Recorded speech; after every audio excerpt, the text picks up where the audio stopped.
আল্লাহ নবী হযরতে আবু তালহাকে ডাক দিলে, ও বাবা আবু তালহা, ও বাবা আবু তালহা, ওঠো বাবা, ওঠো বাবা, ওঠো বাবা। আবু তালহা কোনো কথা বলে না। আল্লাহ নবী চোখখানা দিয়ে ঝরঝর ঝরঝর করে পানি ঝরে যায়। আল্লাহ নবী চোখ মোবারক থেকে ঝরঝর করে পানি ঝরে যায়। আবু তালহা কোনো কথা বলে না।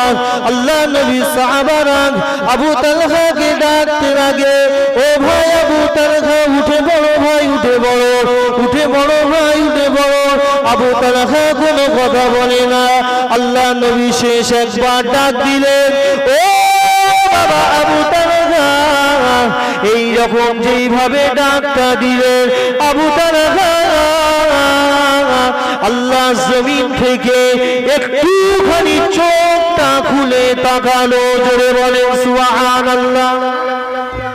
একটুখানি চোখটা এরকম ভাবে খুলে তাকালো, তীরে একেবারে ঝাঁঝরা হয়ে গিয়েছে। শুধু তাকানো নয়, দেখতে পাওয়া যায় আবু তালহা ওই রকম কঠিন অবস্থায় তিনি মুচকে মুচকে হাসতে থাকে। জোরে বলেন সুবহানাল্লাহ। কি ব্যাপার, সবাই তো অবাক, এই রকম করুণ অবস্থায় কিভাবে হাসে একটা মানুষ। আল্লাহ নবী বলেছিলেন, বাবা আবু তালহা, ও বাবা আবু তালহা, এই রকম কঠিন সময়েতে তুমি কেন হাসো বাবা?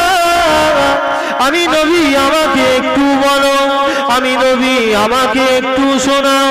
হযরতে আবু তালহা রাদিয়াল্লাহু তাআলা আনহু বলেছিলেন, ইয়া রাসূলুল্লাহ, ইয়া হাবিবাল্লাহ, হুজুর আমি এমন একজনের জন্য আমার জানকে উৎসর্গ করে দিয়েছি। আমি আল্লাহ নবীর জন্য জানখানা দিয়ে দিয়েছি, আমি আপনার জন্য জানখানা দিয়ে দিয়েছি। এই জানটা দেওয়ার কারণে আমার আল্লাহ পাক, আমি আবু তালহা, আমার উপরে এতটা রাজি হয়ে গিয়েছে। আমি আবু তালহা, আমার উপরে এতটা খুশি হয়ে গিয়েছে। আমি আবু তালহা এই দুনিয়ার জমিন থেকে আমার আল্লাহ পাক জান্নাতের মধ্যে আমাকে যে ঘোরাচ্ছেন, জান্নাতের মধ্যে আমাকে এই চর্ম চোখে দেখাচ্ছে, জান্নাতের মধ্যে একটা বিশাল বাড়ি তৈরি করা হয়েছে বাবা। ওই বাড়ির গেটে লেখা আছে হযরতে আবু তালহা। জোরে বলেন সুবহানাল্লাহ। আল্লাহ নবী সাহাবা হুজুরদেরকে ব্যাখ্যা করে বলেছিলেন, এ আমার সাহাবীরা, আমার আবু তালহা আমার জন্য জান দেওয়ার কারণে, আমার আবু তালহা আমার জন্য জান দেওয়ার কারণে আমার আল্লাহ পাক আমার আবু তালহার উপরে এতটা রাজি হয়ে গিয়েছে, এতটা খুশি হয়ে গিয়েছে, এতটা রাজি হয়ে গিয়েছে।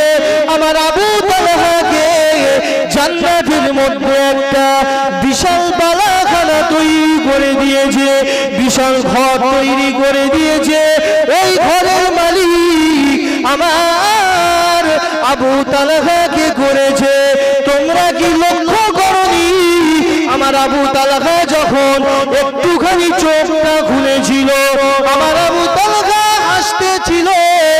ওই হাসার কারণটা হলো ওই ঘরটা আবু তালহা নিজে চোখে দেখতে পাচ্ছিল। জোরে বলেন না সুবহানাল্লাহ। ওই ঘরটা হযরতে আবু তালহা নিজে চোখে দেখতে পাচ্ছিল।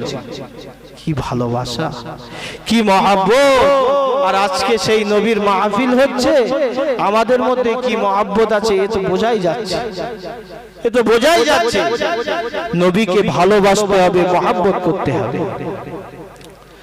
আল্লাহ নবী সাল্লাল্লাহু আলাইহি ওয়াসাল্লাম 1 তারিখে আল্লাহ নবীর প্রথম খলিফা যিনি আল্লাহর নবীর হাতে হাত দিয়ে ঈমানের কলমা পড়ে সর্বপ্রথম মুসলমান হয়েছিলেন সিদ্দিক আকবর আবু বকর রাদিয়াল্লাহু তাআলা আনহু। 1 তারিখে তিনি ছিলেন আমার নবীর হিজরতের সাথী। জানেন তো নাকি আমার নবী যখন মক্কা ছেড়ে মদিনায় হিজরত করে চলে যায়, আমার নবীর হিজরতের সাথী কে ছিল? একটু কথা বলে। হযরতে আবু বকর সিদ্দিক রাদিয়াল্লাহু তাআলা আনহু 1 তারিখে আল্লাহর নবী হযরতে আবু বকরকে বলছে, বাবা আবু বকর, আমি নবী, আমার উপরে যে অত্যাচার আস্তে আস্তে শুরু হচ্ছে, এত বেশি অত্যাচার হচ্ছে, বোধহয় আর বেশি দিন মক্কার জমিনে থাকা হবে না। আমাকে বোধহয় মক্কার জমিন ছেড়ে দিয়ে মদিনায় হিজরত করে চলে যেতে হবে। তবে আবু বকর, আমি যেদিন মক্কা ছেড়ে মদিনায় হিজরত করে চলে যাব, সেদিন কিন্তু আমি নবী একা যাব না, তুমি হবে আমার হিজরতের সাথী। জোরে বলুন সুবহানাল্লাহ। আমার হিজরতের সাথী তুমি হবে। এই কথাটা শুনে হযরতে আবু বকর বাড়িতে চলে গেলেন। এই কথাটা হওয়ার ঠিক 6 মাস পর কিতাবে এসেছে, ঠিক 6 মাস পর আল্লাহর নবী গভীর রাতে হযরতে আবু বকরের বাড়িতে গিয়ে লক করছে। এইরকম ভাবে দরওয়াজায় লক করছে।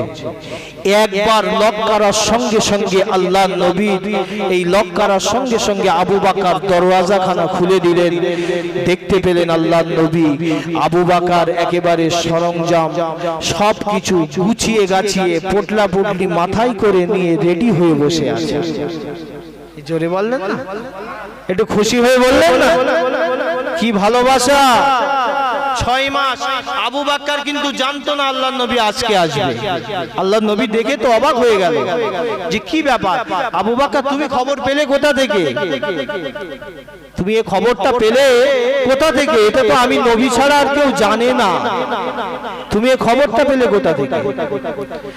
হযরত আবু বকর সিদ্দিক রাদিয়াল্লাহু তাআলা আনহু ওই সময় বলতে লাগলে, ইয়া রাসূলুল্লাহ, ইয়া হাবিবাল্লাহ, হুজুর আজ থেকে 6 মাস আগে আপনি আমাকে বলেছিলেন আমি যেদিন মক্কা ছেড়ে মদিনা শরীফে হিজরত করে চলে যাব, সেদিন আপনার সাথী অন্য কেউ হবে না, সেদিন আপনার সাথী আবু বকরই হবে। আপনি যেদিন থেকে বলেছিলেন আমি আবু বকর, ঠিক সেই দিন থেকে আজকে 6 মাস হলো কোনদিন রাতে ঘুমাই না।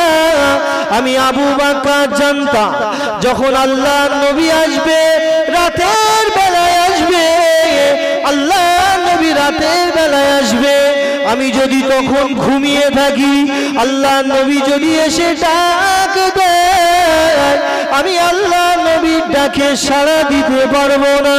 ওই জন্যে ওই ভয়েতে আমি আবু বকর এই 6 মাস এই রকম ভাবে পোটলা পুটলি মাথায় করে নিয়ে এই দরওয়াজার ধারে দাঁড়িয়ে থাকি, না জানি কবে আমার নবী পাক চলে আসে। আমি ওই জন্যে এইভাবে রেডি হয়ে এসেছি। এই কথাটা শোনার সঙ্গে সঙ্গে আল্লাহ নবী চোখ দিয়ে একটু পানির টোসা গড়িয়ে গেল, আল্লাহ নবী চোখ দিয়ে একটু পানি বেরিয়ে গেল। আল্লাহ নবী বলেছিলেন, ও বাবা আবু বকর, তুমি আমাকে এতটা ভালোবাসো বাবা, আমাকে এতটা মহব্বত করো বাবা, আমাকে এতটা প্যার করো বাবা। আমি রাসূলুল্লাহ জানিয়ে দিলাম কাল কিয়ামতের কঠিন দিনেতে আমি তোমাকে না নিয়ে আল্লাহ পাকের দয়ার জান্নাতে পা দেব না। এতটা ভালোবাসতে, এতটা মহব্বত করতে। তো হযরতে আবু বকরকে নিয়ে আল্লাহ নবী হিজরত করতে শুরু করলেন। আল্লাহ নবী হিজরত করতে শুরু করলেন। নওজোয়ান তরুণেরা, আমার নবী পাকের প্রেমিকেরা, এখানে একটা ঘটনা ঘটলো দেখুন। হযরতে আবু বকর সিদ্দিক রাদিয়াল্লাহু তাআলা আনহু তিনি যখন আল্লাহ নবীর সাথে করে যায়, আল্লাহ নবীর সাথে সাথে যায়, কিছু দূর যাওয়ার পর হযরতে আবু বকর সিদ্দিক রাদিয়াল্লাহু তাআলা আনহু একবার আল্লাহ নবীর সামনের দিকে যায়, একবার আল্লাহ নবীর পিছনের দিকে যায়, একবার আল্লাহ নবীর ডান দিকে যায়, একবার আল্লাহ নবীর বাম দিকে যায়। আল্লাহ নবী অনেকক্ষণ খেয়াল করে, আল্লাহ নবী অনেকক্ষণ খেয়াল করতে থাকে। আল্লাহ নবী জিজ্ঞাসা করলেন, ও বাবা আবু বকর, তুমি একবার সামনের দিকে যাও বাবা, তুমি একবার পিছনের দিকে যাও, তুমি একবার ডান দিকে যাও, তুমি একবার বাম দিকে যাও। কারণটা কি? হযরতে আবু বকর বলেছিলেন, ইয়া রাসূলুল্লাহ, ইয়া হাবিবাল্লাহ, হুজুর চতুর্দিকে কাফেররা আপনাকে শহীদ করার জন্য প্ল্যান করে আছে। আমি আবু বকর, আমার যখন মনে মনে হতে লাগে সামনের দিক থেকে কেউ আপনাকে তীর নিক্ষেপ করতে পারে, এই কথাটি যখন আমি আবু বকর আমার মনে মনে হতে থাকে, আমি আবু বকর সামনের দিকে চলে যায়। যদি তীর ছোড়ে আমি আবু বকর আমার গায়ে লাগবে, আমি আবু বকর শহীদ হয়ে যাব। আমার জীবনের বিনিময় হলেও যেন আপনি দুনিয়া জমিনে বেঁচে থাকেন। ইয়া রাসূলুল্লাহ, ইয়া হাবিবাল্লাহ, হুজুর আমি পিছনের দিকে যাই, আমার তখন মনে মনে হয় যে এখনই হয়তো পিছন দিক থেকে কেউ তীর নিক্ষেপ করছে। আমি আবু বকর পিছনের দিকে চলে যাই, যদি কেউ তীর ছোড়ে আমি আবু বকর আমার গায়ে লাগবে, আমি শহীদ হয়ে যাব। তবু আপনি তো দুনিয়া জমিনে বেঁচে থাকবেন। ইয়া রাসূলুল্লাহ, ইয়া হাবিবাল্লাহ, হুজুর এই কথাটা ভেবে আমি ডান দিকে যাই, বাম দিকে যাই, যখনই আমার মনটা যাচ্ছে যে ওই দিক থেকে তীর ছুটতে পারে, আমি তখনই সেই দিকে চলে যাচ্ছি। আল্লাহ নবী চোখ দিয়ে ঝরঝর ঝরঝর ঝরঝর ঝরঝর ঝরঝর করে পানি ঝরে যায়। আল্লাহ নবী হযরতে আবু বকরকে আবারও বলেছিলেন, ও বাবা আবু বকর, তুমি আমাকে এতটা ভালোবাসো বাবা, আমাকে এতটা মহব্বত করো বাবা, আমাকে এতটা প্যার করো বাবা, আমি রাসূলুল্লাহ জানিয়ে দিলাম কিয়ামতের দিন আমি নবী আর তুমি আবু বকর ঠিক এই রকম পাশাপাশি থাকবো। ঠিক এই রকম পাশাপাশি থাকবো। আহা কি মহব্বত, কি মহব্বত। আল্লাহ নবী সাল্লাল্লাহু আলাইহি ওয়াসাল্লাম ওখান থেকে নিয়ে আপনারা সকলে জানেন তিনি একটা গুহার মধ্যে আশ্রয় নিয়েছিলেন। উমরায় যখন গিয়েছিলাম ওটা দেখে এসেছি। আল্লাহ নবী আর হযরতে আবু বকর সিদ্দিক যে গুহায় রাতটা কাটিয়েছিলেন, যে গুহার মধ্যে রাতটা কাটিয়েছিলেন, খুব অল্প জায়গা। শোনেননি চারিদিকে সাপের গর্ত ছিল? শোনেননি? চারিদিকে সাপের গর্ত ছিল। হযরতে আবু বকর সিদ্দিকের এই রকম দাপনা মোবারকের উপরে আল্লাহ নবী মাথা মোবারকটা দিয়ে একটু ক্লান্ত হয়ে গিয়েছিলেন, ঘুমিয়ে পড়েছিলেন। হিজরতের রাতে ওই গুহায় আশ্রয় নিয়েছিলেন, একটু ঘুমিয়ে পড়েছিলেন। ঘুমিয়ে পড়ার পর হযরতে আবু বকর লক্ষ্য করছে যে এই গুহার মধ্যে প্রচুর সাপের গর্ত। কি ব্যাপার, কি করা যায়, কি করা যায়? হযরতে আবু বকর সিদ্দিকের কাছে যা কিছু ছিল সব কিছু একটা একটা করে ওই গর্তগুলো বুঝিয়ে দিলেন। কিন্তু সর্বশেষ দেখতে পাওয়া যায় একটা গর্ত বাকি ছিল। কটা? একটা বাকি ছিল, সেটা আর কিছুই দিতে পারছে না। কিছু নেই তো কিভাবে দেবে? হযরতে আবু বকর নিজের পাটা ওখানে দিয়ে দিলেন। জোরে বলেন। নিজের পাটা ওই জায়গায় দিয়ে দিলেন, জানের পরোয়া করলেন না যে আমার নবী পাকের যেন কোনো ক্ষতি না হয়, আমার হয়ে যায় যা, আমার নবী পাকের যেন কোনো ক্ষতি না হয়, এই কথা ভেবে হযরত আবু বকর সিদ্দিক পাটা দিয়ে দিলেন। যেই পাটা দিলেন কিছুক্ষণ পরই বিষধর সাপটা আবু বকরের পায়ে দংশন করলো। আর বিষাক্ত সাপের যন্ত্রণা, আবু বকরের শরীরটা নীল হয়ে যাচ্ছিল। আবু বকরের শরীরটা যখন নীল হয়ে যাচ্ছে, যন্ত্রণায় আর থাকতে পারে না, এত কষ্ট হযরতে আবু বকরের হচ্ছে, আর যন্ত্রণা সহ্য করতে পারে না।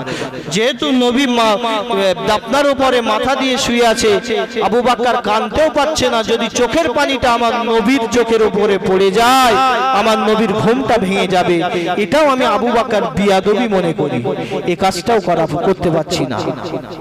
কিন্তু দেখতে পাওয়া যায় এক ফোঁটা পানি আমার নবীর চোখ মোবারকের উপরে পড়ে গেল, আমার নবীর ঘুমটা ভেঙে গেল, আমার নবীর ঘুমটা ভেঙে গেল। আল্লাহ নবী যে ঘুমটা ভাঙলো বাবা, আল্লাহ নবী হযরত আবু বকরের দিকে চেয়ে দেখে আবু বকরের চোখ দিয়ে ঝরঝর ঝরঝর ঝরঝর করে পানি ঝরে যায়, আবু বকরের চোখ দিয়ে পানি ঝরে যায়।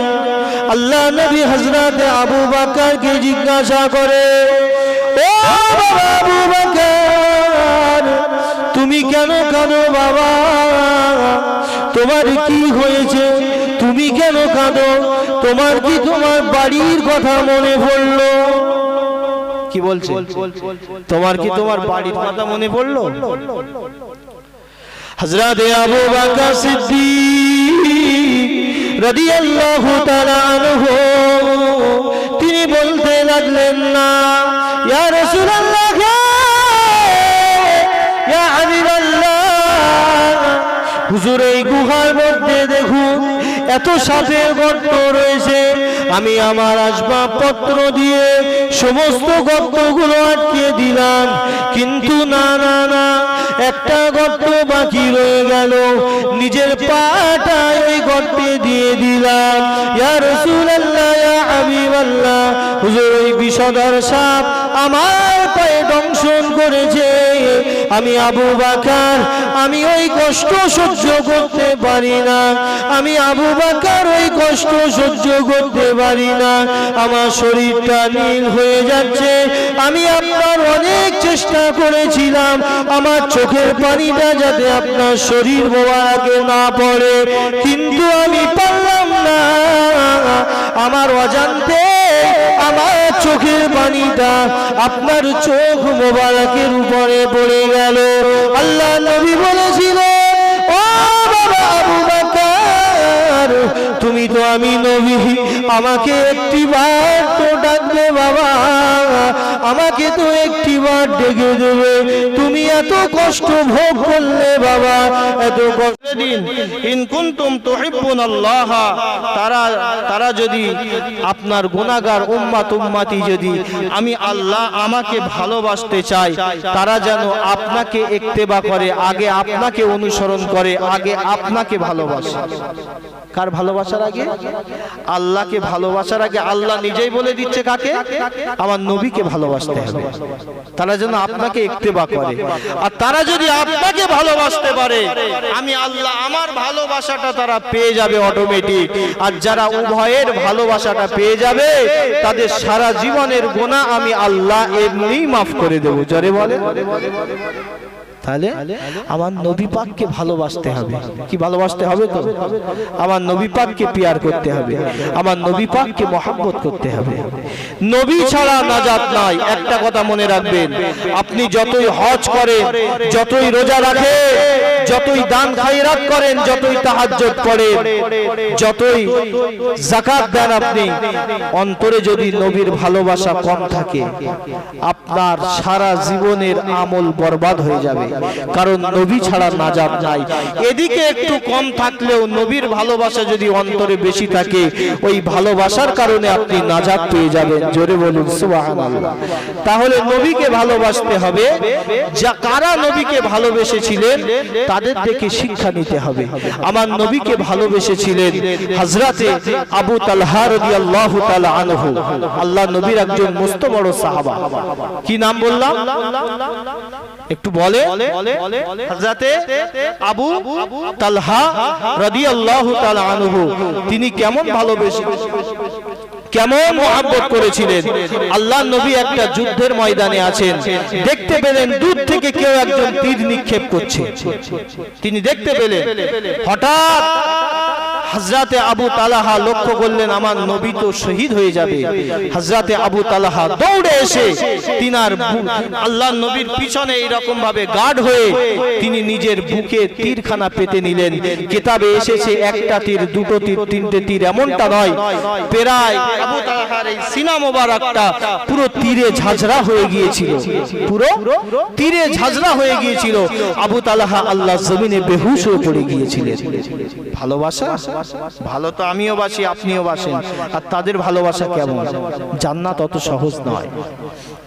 তাদের তীরে পুরো বুক ঝাঁঝরা হয়ে গেল, আবু তালহা জমিনে বেহুশ হয়ে পড়ে গেলেন। ভোগ করলে বাবা তোমার কত কষ্ট হয়েছে, আমি নবী, আমাকে তো একবার তুমি ডাকবে, আমাকে তো একবার তুমি ডাকবে। হযরতে আবু বকর সিদ্দিক বলেছিলেন, ইয়া রাসূলুল্লাহ, ইয়া হাবিবাল্লাহ, হুজুর আজকের দিনে যদি আমি আবু বকর কষ্ট পেতে পেতে যদি আমি শহীদ হয়ে যেতাম, যদি আমি মারাও যেতাম, তথাপিও আমি আবু বকর আপনাকে ডাকতাম না, আপনার সঙ্গে এত বড় বেয়াদবি আমি করতাম না। আল্লাহ নবী নিজের লালা থুতু মোবারকটা বার করে ওই দংশনের স্থানে লাগিয়ে দিলে, দংশনের স্থানে লাগানোর সঙ্গে সঙ্গে এত জ্বালা যন্ত্রণা এক নিমিষেই ঠান্ডা হয়ে গেল। এত কষ্ট, এত ব্যথা সব ঠান্ডা হয়ে গেল আল্লাহর নবীর লালা থুতু মোবারকের ওসিলা। আল্লাহ নবীর থুতু মোবারকের ওসিলায় সব নিমেষেই ঠান্ডা হয়ে গেল। তাহলে বুঝতে পাচ্ছেন হযরতে আবু বকর রাদিয়াল্লাহু তাআলা আনহু কত কষ্ট পেয়েছেন, কত কষ্ট সহ্য করেছেন। আমার নবী পাকের বাল্যকালের সাথী, একেবারে ছোটবেলার সাথী, আমার নবী পাকের হিজরতের সাথী, আবার আমার নবী পাকের বিদায়ী সাথী, আমার নবী পাক সাল্লাল্লাহু আলাইহি ওয়াসাল্লাম পাশেই হযরতে আবু বকর শুয়ে আছে। জোরে বললেন। যারা উমরায় গিয়েছেন দেখে এসেছেন, আমার নবী পাকের পাশেই হযরতে আবু বকর শুয়ে আছে, তার পাশেই হযরতে ওমর ফারুক রাদিয়াল্লাহু তাআলা আনহু শুয়ে আছে। আহা, একেবারে তার পাশেই জান্নাতুল বাকিতে কাতারে কাতারে কাতারে কাতারে আল্লাহ নবী সাহাবা হুজুররা শুয়ে আছেন। আম্মা জান ফাতিমাতুজ জোহরা, আম্মা জান আয়েশা সিদ্দিকা রাদিয়াল্লাহু আনহা, আম্মা জিরাও শুয়ে আছে জান্নাতুল বাকিতে। তো হযরতে আবু বকর সিদ্দিক রাদিয়াল্লাহু তাআলা আনহু ওই ঘটনার পরে ওই যে এত যন্ত্রণা তিনি সহ্য করেছিলেন, ওই রাতে আল্লাহ পাক এত খুশি হয়েছিলেন আবু বকরের উপরে। কিতাবে এসেছে তাম দুনিয়ার যত মানুষ আছে সবার নেকির পাল্লা যদি এক পাল্লায় রাখা হয়, সবার নেকি যদি এক পাল্লায় রাখা হয়, আবু বকরের ওই এক রাতের নেকি যদি অপর পাল্লায় রাখা হয়, আবু বকরের নেকিটা ভারী হয়ে যাবে। জোরে বললেন না? ওই এক রাত শুনে রাখেন, ওই যে রাতটা আল্লাহর নবীর সঙ্গে হযরতে আবু বকর সিদ্দিক রাদিয়াল্লাহু তাআলা আনহু গুহার মধ্যে কাটিয়েছিলেন।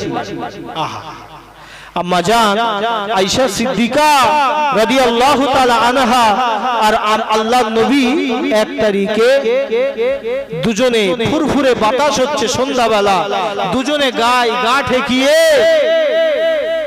আম্মা জান আয়েশা সিদ্দিকা আকাশের দিকে তাকিয়ে রইলেন। কোন দিকে? আকাশের দিকে।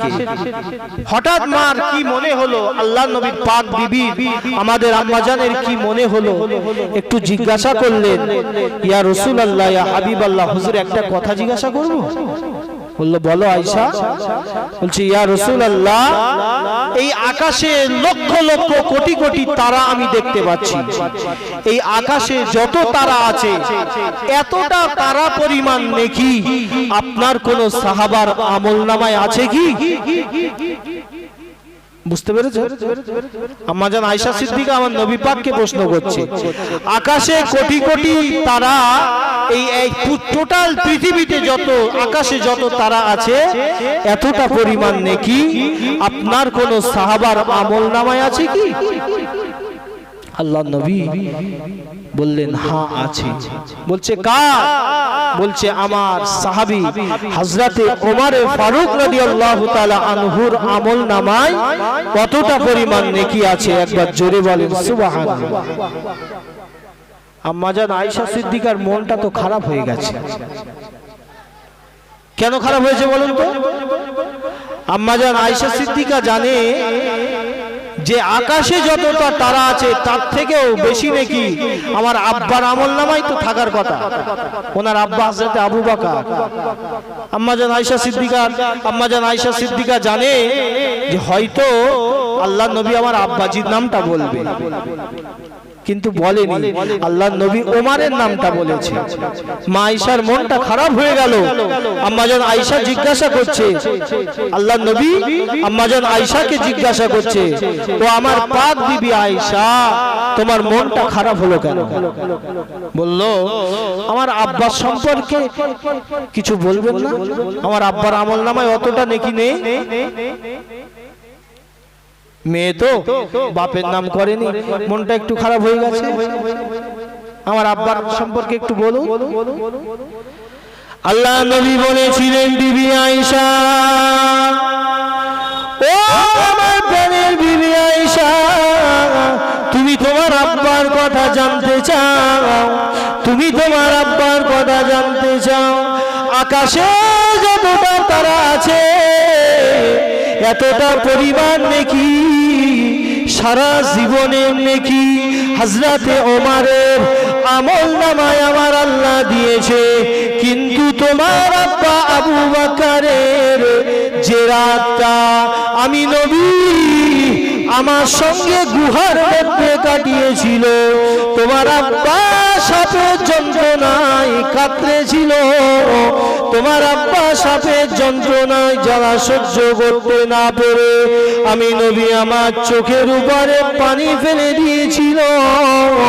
তোমার আব্বার উপরে আমার আল্লাহ পাক ওই রাতে এতটা রাজি হয়ে গিয়েছিল, এতটা খুশি হয়ে গিয়েছিল, আকাশে যত তারা আছে তার থেকেও বেশি নেকি ওই এক রাতে তোমার আব্বার আমলনামায় আমার আল্লাহ লিখে দিয়েছে। জোরে বল।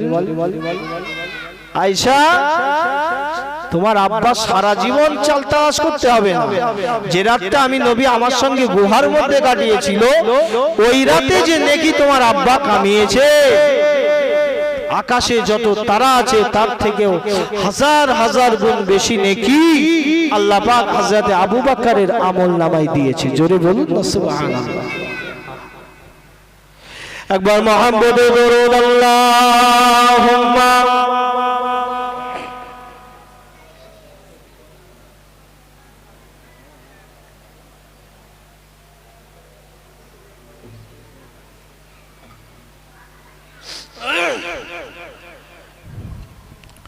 জন্ম আমার নবীর যুগে হলে কেমন হতো, জন্ম আমার নবীর যুগে হলে কেমন হতো, দুনয়নে রাসূল পাক দেখিলে কেমন হতো, দুনয়নে রাসূল পাক দেখিলে কেমন হতো জন্ম আমার নবীর যুগে হলে কেমন হতো জন্ম আমার নবীর যুগে হলে কেমন হতো আসতো ভেসে হজরতে বেলালে মধুর আযান সেই আযানে ছিল এমন প্রেম মুখদ রহমান জোরে বললেন না সুবহানাল্লাহ আসতো ভেসে হজরতে বেলালের মধুর আযান সেই আযানে ছিল এমন প্রেম মুখদ রহমান দয়ার নবীর পিছে নামাজ পড়লে কেমন হতো দয়ার নবীর পিছে নামাজ পড়লে কেমন হতো দুনয়নে রাসূল পাক দেখিলে কেমন হতো দুনয়নে রাসূল পাক দেখিলে কেমন হতো জন্ম আমার নবীর যুগে হলে কেমন হতো আল্লাহুম্মা সাল্লি আলা বাড়াও গলা পুরো বসে বাড়াও টোন বাড়াও কিচ্ছু আওয়াজ হয় না ঠিক আছে ঠিক আছে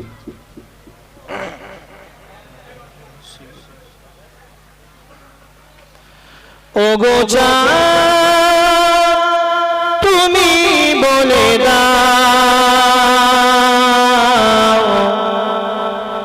আমার নবীজি কোথায়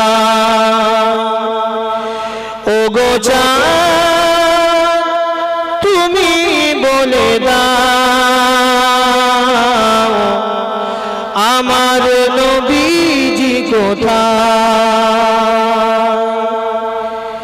শত শত হাজিরা হজ পাকে যায় আল্লাহর কাবাকে তারা জড়িয়ে গায় শত শত হাজিরা হজ পাকে যায় আল্লাহর কাবাকে তারা জড়িয়ে গায় ও কাবা বলে দাও আমার নবীজি কোথায় ও কাবা তুমি বলে দাও আমার নবীজি কোথায় ও গো চাঁদ তুমি বলে দাও আমার নবীজি কোথায় আল্লাহুম্মা সাল্লি আলা